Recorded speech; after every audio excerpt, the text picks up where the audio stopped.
Hello दोस्तों, स्वागत है आपका एक बार फिर से मैक्स एजुकेशन में। तो दोस्तों, यूपी लेखपाल यूपी पुलिस एग्जाम की दृष्टि से हिंदी के मोस्ट इंपॉर्टेंट प्रश्नों के साथ हाजिर हैं। ये क्वेश्चन आपके प्रीवियस ईयर एग्जाम की दृष्टि से बहुत इंपॉर्टेंट है। बिल्कुल वैसा ही क्वेश्चन लेकर आया हूं जैसे कि आपके प्रीवियस ईयर एग्जाम में पूछे गए हैं। हम 20 प्रश्न करने वाले हैं, लेकिन इन 20 प्रश्नों में से आप बहुत कुछ हमसे सीखेंगे। ठीक है, तो चलिए दोस्तों, पहला प्रश्न आपका ये रहा आपकी स्क्रीन पर। लेखक शब्द के अंत में कौन सा प्रत्यय लगाओ, ये आपको बता। देखिए क्वेश्चन आपको पता है लेखपाल में बहुत हमारा कम सिलेबस दिया गया है, लेकिन दोस्तों आपको याद रखना है हम लोग कांस्टेबल को लेकर चल रहे हैं, तो एक दो क्वेश्चन आपके इधर उधर हो सकते हैं। क्या लेखक शब्द में कौन सा प्रत्यय जुड़ा हुआ। देखिए लेखक शब्द को अगर आप तोड़ेंगे लेखक को, तो आपको लेख प्लस अक टूटेगा, तो आपको याद रखना है इसमें अक प्रत्यय जुड़ा हुआ। कौन सा सर? अक प्रत्यय इसमें आपको देखने को मिलेगा, तो राइट आंसर आपका डी होगा। ठीक है, चलिए अगला प्रश्न। अगला प्रश्न दोस्तों आपका ये रहा, तेरा अजायब घर कैसा शब्द है। देखिए आपके एग्जाम में ऐसे प्रश्न पूछे जाते हैं। अजायब घर कैसा सर? अजायब घर आपको बताना है ये कैसा शब्द है। तो याद रखेंगे अजायब सर, ये सर संकर शब्द है, क्योंकि इसमें अजायब अलग लिखा है। अजायब है ये दूसरी भाषा का शब्द है, और जो घर है ये दूसरी भाषा का शब्द है। ठीक है, तो ये आपको संकर शब्द ये होते हैं कि अलग अलग दो भाषाओं से मिलकर बने होते हैं, उन्हें सर हम संकर शब्द कहते हैं। तो डी आपका बिल्कुल करेक्ट आंसर होगा। ठीक है, चलिए दोस्तों अगला शब्द, कह रहा दाता शब्द का स्त्रीलिंग क्या होगा। देखिए स्त्रीलिंग से एक प्रश्न आपका 110% बनना ही है, तो आपको याद रखना है ऐसे प्रश्न आपके एग्जाम में बनते हैं। तो दाता का स्त्रीलिंग क्या होगा। पंडित का स्त्रीलिंग कई बार पूछा गया, आपको याद रखना पंडित का स्त्रीलिंग। नेता का स्त्रीलिंग आपको याद रखना नेता का स्त्रीलिंग, पंडित का स्त्रीलिंग, ऐसे स्त्रीलिंग आपको याद रखना। ठीक है, तो याद रखेंगे इस क्वेश्चन का राइट आंसर दात्री होगा। ठीक है, दात्री सी क्वेश्चन का बिल्कुल करेक्ट आंसर है। याद रखेंगे दाता शब्द का दात्री होगा, बहुत इंपॉर्टेंट प्रश्न है। ठीक है, अगला प्रश्न आपके स्क्रीन पर ये रहा कि रहा निम्नलिखित में से अधिकरण कारक का प्रयोग क्या होता। अधिकरण कारक की विभक्ति क्या होती है। अधिकरण कारक में और पर इसकी विभक्ति होती। कौन सी सर? में और पर। अधिकरण कारक की में और पर विभक्ति होती है। आपको इनमें से बताना है कौन सा अधिकरण कारक का उदाहरण दिया गया। ठीक है, अगर रेखा चित्र में बूझो तो रेखा के द्वारा मतलब रेखा का चित्र होगा। ठीक है, रेखा का चित्र। ठीक है, याद रखेंगे गंगा का जल संबंध कारक है, नहीं है, तो वाहनारूढ़ वाहन पर आरूढ़। ठीक है, वाहन पर रूढ़ मतलब बैठा हुआ। ठीक है, तो राइट आंसर क्या होगा? ए होगा, वाहनारूढ़। याद रखेंगे अधिकरण कारक का है वाहनारूढ़। ऐसे प्रश्न आपके एग्जाम में दोस्तों बनते हैं।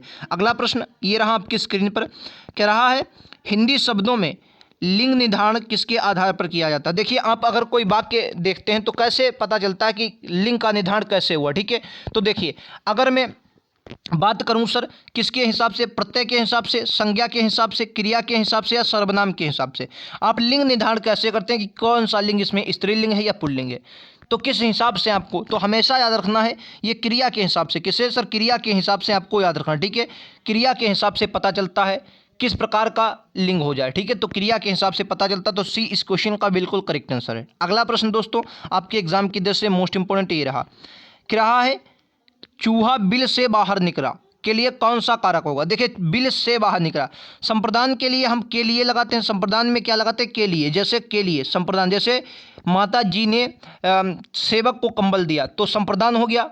ठीक है, तो यहाँ पर संप्रदान। अपादान में पर होता है। अपादान क्या होता है? यहाँ पर अलगाव की बात हो रही है। अलगाव जहाँ पर हो, यहाँ पर विभक्ति से होती है, लेकिन कैसी सर? अलगाव की विभक्ति होती है से, मतलब दूर जा रहा हो, अलगाव हो। कर्ण भी से होता है, लेकिन यहाँ पर क्या संबंध दर्शाता हो, संबंध जुड़ा हुआ। ठीक है, संबंध अगर दर्शाए। ठीक है, संबंध में क्या होता है? संबंध काकारी का मतलब संबंध में सभी आ जाते हैं। ठीक है, चलिए इस क्वेश्चन का राइट आंसर अपादान कारक होगा। अपादान मतलब क्या हुआ सर? चूहा बिल से बाहर जा रहा है। कैसे बाहर? जैसे मैं आपको बताऊं रोगग्रस्त एक होता है रोगग्रस्त, और एक दोस्तों होता है रोग मुक्त। ठीक है, रोग मुक्त, तो आप दोनों में समझिए ये क्या है? रोग से मुक्त हो रहा है, मतलब रोग से छुटकारा पा गया है, तो इसमें क्या होगा? अपादान होगा। अब ये क्या है? रोग से ग्रस्त हो गया, यानी कि रोग उसके पास आ गया, तो इसमें क्या होगा सर? करण होगा। ठीक है, इसमें करण होगा। आप इनको बहुत अच्छे से समझ सकते हैं। रोग जब उसके क्या हुआ? मुक्त हो गया, यानी कि रोग से छुटकारा मिल गया। ये रोग लिखा हुआ है। ठीक है, ये रोग लिखा हुआ है। कलम थोड़ा दिक्कत हो रहा है चलाने में, फिलहाल आप लोग समझ लिए। रोग से मुक्त जहां हो रहा है तो वहां पर अपादान होगा। रोगग्रस्त हो रहा है मतलब ग्रस्त मतलब रोग से उसका जुड़ाव आ रहा है, तो वहां पर करण होगा। ठीक है, याद रखेंगे। अगला प्रश्न, क्या पुरुषवाचक सर्वनाम से संबंधित नहीं है। पुरुषवाचक सर्वनाम से संबंधित नहीं है। पुरुषवाचक सर्वनाम से कौन संबंधित नहीं है बताए। पुरुषवाचक सर्वनाम कितने प्रकार के होते हैं? तो कहेंगे आप 3 प्रकार के। उत्तम पुरुष, मध्यम पुरुष और अन्य पुरुष। ठीक है, उत्तम पुरुष में मैं क्या है, मैं जो होता है ये उत्तम पुरुष है। मैं अपने में क्या हूँ, समझिए, मैं अपने, हर कोई अपने में क्या होता है, उत्तम होता है, अपने आप को सर्वश्रेष्ठ समझता है। तो उत्तम क्या है, मैं उत्तम पुरुष है। ठीक है, तू क्या होता है, तू मतलब दूसरे से जिसे हम लोग बात कर रहे हैं उसे मध्यम पुरुष बताते हैं। ठीक है, मध्यम। और किसी अन्य के बारे में बात कर रहे हैं, कोई दूसरे के बारे में, किसी अन्य के बारे में हम बात कर रहे हैं तीसरे प्रश्न के लिए, तो वहाँ पर अन्य पुरुष होगा। ठीक है, और ये हम भी क्या है, ये भी उत्तम पुरुष है। तो ये तीनों पुरुषवाचक सर्वनाम है। बाकी ये क्या है सर, पुरुषवाचक सर्वनाम है। और ये जो कोई है अनिश्चयवाचक सर्वनाम है। जो कोई है वो अनिश्चय, ये क्या है, कोई सर अनिश्चयवाचक सर्वनाम होता है। तो डी आपको याद रखना है, क्वेश्चन का राइट आंसर होगा। अगला प्रश्न, क्या पापी में कौन सा विशेषण है, पापी बताना है कौन सा विशेषण है। ठीक है, 4 किलो आटा, संख्यावाचक क्या होगा, 4 किलो आटा, ये सॉरी, ये 4 किलो आटा परिणामवाचक हो जाएगा। ठीक है, संख्यावाचक क्या होता है, जैसे 1 2 3, 2 गुना 3 गुना, ये क्या है, ये संख्यावाचक है। परिणामवाचक कैसे होगा, 4 किलो आटा, 4 केजी आटा, ये क्या होगा, परिणामवाचक होगा। गुणवाचक गरीब मतलब क्या है, गरीब है, गरीब, अमीर, ईमानदार, ये क्या है, ये गुणवाचक है। सार्वनामिक, जैसे यह किताब किसकी है, तो किताब की व्यवस्था क्या है कि यह गुणवाचक विशेषण। तो राइट आंसर क्या होगा, गुणवाचक विशेषण। ठीक है, याद रखेंगे, ऐसे प्रश्न आपके एग्जाम में दोस्तों बनते हैं, तो आप लोगों को गलत नहीं करना। पापी कैसा है, ये गुणवाचक विशेषण है। एक और प्रश्न दोस्तों आपके लिए लेकर आए हूँ, ये लीजिए। क्या मैंने राजू को पीटा था, क्या है, मैंने राजू को पीटा था। इस काल की बाकी की पहचान कीजिए। पूर्णभूत होगा, आसन्नभूत होगा, या सामान्यभूत, आसन्नभूत या पूर्णभूत। क्वेश्चन का राइट आंसर क्या है, मैंने राजू को पीटा था। एक बात बताइए, सामान्यभूत में क्या होता है, पीटा। अगर मैं कह देता मैंने राजू को पीटा, तो क्या होगा, सामान्यभूत हो जाता है। ठीक है, अब कह रहा पीटा था, यानी कि वो पीट चुका था, पूरा काम उसने कर दिया। तो राइट आंसर क्या होगा, पूर्णभूत। इस क्वेश्चन का राइट आंसर क्या होगा सर, पूर्णभूत। इस क्वेश्चन का बिल्कुल करेक्ट आंसर होगा, यानी कि राजू को इसने पीट दिया, तो पूर्णभूत इस क्वेश्चन का राइट आंसर होगा।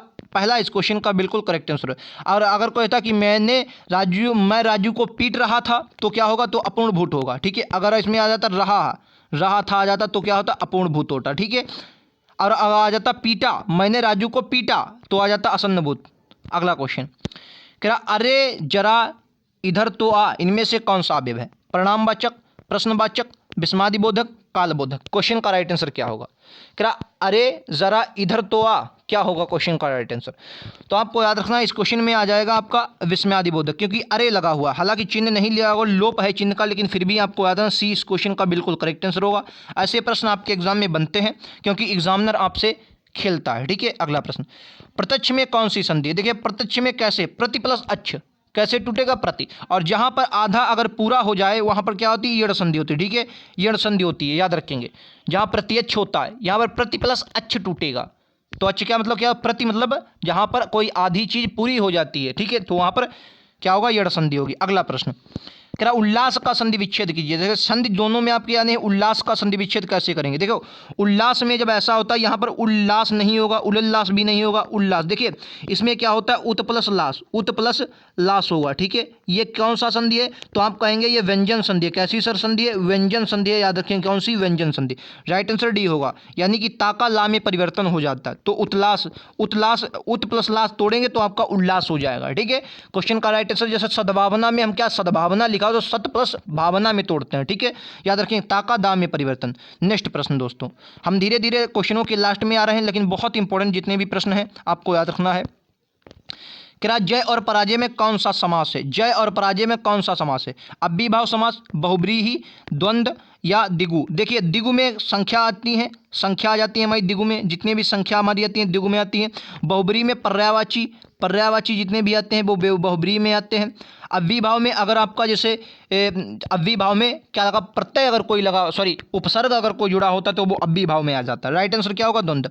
द्वंद्व में क्या होता है, जय और पराजय, ये दोनों में जैसे माता पिता ये क्या है, द्वंद्व है। माता पिता द्वंद्व है। ठीक है, भाई बहन ये द्वंद्व है। राजा रानी क्या है, द्वंद्व है। ठीक है, याद रखेंगे, ऐसे आपके एग्जाम में क्वेश्चन बनेंगे तो आपको याद रखना है, गलत नहीं करना। ठीक है, अगला प्रश्न दोस्तों आपके लिए ये रहा। राइट आंसर क्या होगा, क्या जिस समास के दोनों ही पद प्रधान होते हैं, तो दोनों पद क्या प्रधान है। एक बात बताइए सर, अभी हमने आपके लिए क्या लिखा सर, माता पिता लिखा, माता और पिता, माता पिता लिखा। अब इनमें से बताइए छोटा कौन है, तो दोनों पद समान है ना, माता भी की समान होती है पिता, तो राइट आंसर क्या होगा ये सॉरी यहाँ पर क्या होगा द्वंद्व समास। तो द्वंद्व समास में क्या होता है, दोनों पद प्रधान होते हैं, इसमें कोई भी पद मतलब कम असमान नहीं होता, दोनों पद जहाँ प्रधान होते हैं वहाँ द्वंद्व समास होता है। राइट आंसर आपका सी होगा। तत्पुरुष समास के कई भेद हैं। कर्मधारय में विशेषण और विशेष से आपको मिलेगा, द्विगु समास में मैं बात कर चुका हूँ। ठीक है, अगला प्रश्न कह रहा सूर्य का पर्यायवाची नहीं है, सूर्य का पर्यायवाची नहीं है, मोस्ट इंपॉर्टेंट है, सूर्य का पर्यायवाची नहीं है।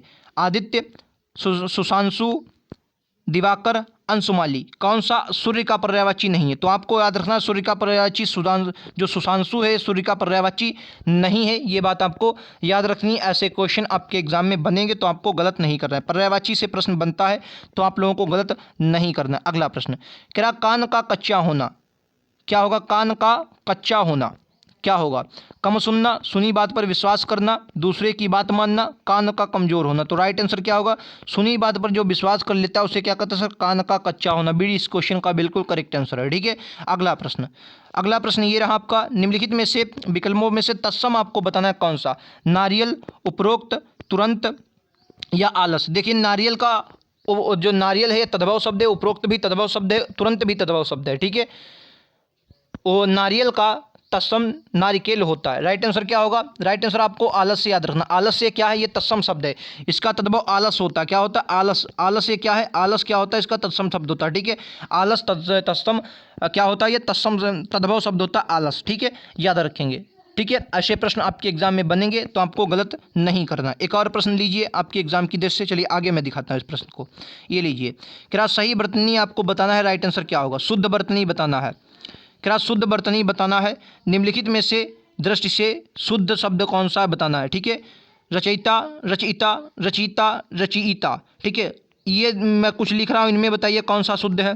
ठीक है, ये क्या शुद्ध लिखा है गलत लिखा है? ये संन्यास जो मैंने लिखा है ये शुद्ध लिखा है या गलत लिखा हुआ है? तो आपको याद रखना संन्यास बिल्कुल सही लिखा है। ठीक है, संन्यास का है बिल्कुल सही लिखा हुआ है, आपको ये बात याद रखना है। ठीक है, चलिए तो इसका राइट आंसर क्या होगा? बी रचयिता। रचयिता बिल्कुल सही आंसर है, बी इस क्वेश्चन का बिल्कुल करेक्ट आंसर होगा। ठीक है, चलिए दोस्तों अगला लिख रहा हूँ। कह रहा है माँ ने अपने पुत्र पर ममता होती है। शुद्ध वाक्य आपको दोस्तों पहचाना है। माँ को अपने पुत्र से ममता होती है, माँ को अपने पुत्र की ममता होती है, गलत है, पर भी गलत है। राइट आंसर बी ही होगा, ज़्यादा टाइम नहीं लेंगे। क्या होता है देखो, माँ को अपने पुत्र से क्या होती है? ममता होती है, पुत्र की ममता नहीं होती, पुत्र से ममता होती है। ठीक है, याद रखेंगे, ऐसे प्रश्न बनते हैं आपके एग्जाम में। चलिए दोस्तों अगला प्रश्न, कह रहा शुद्ध वाक्य पहचानिए, इसमें भी आपको शुद्ध पहचानना है। कह रहा वाह कितना सुंदर दृश्य है, ये लिखा। वाह कितना सुंदर दृश्य है, ये भी लिखा है।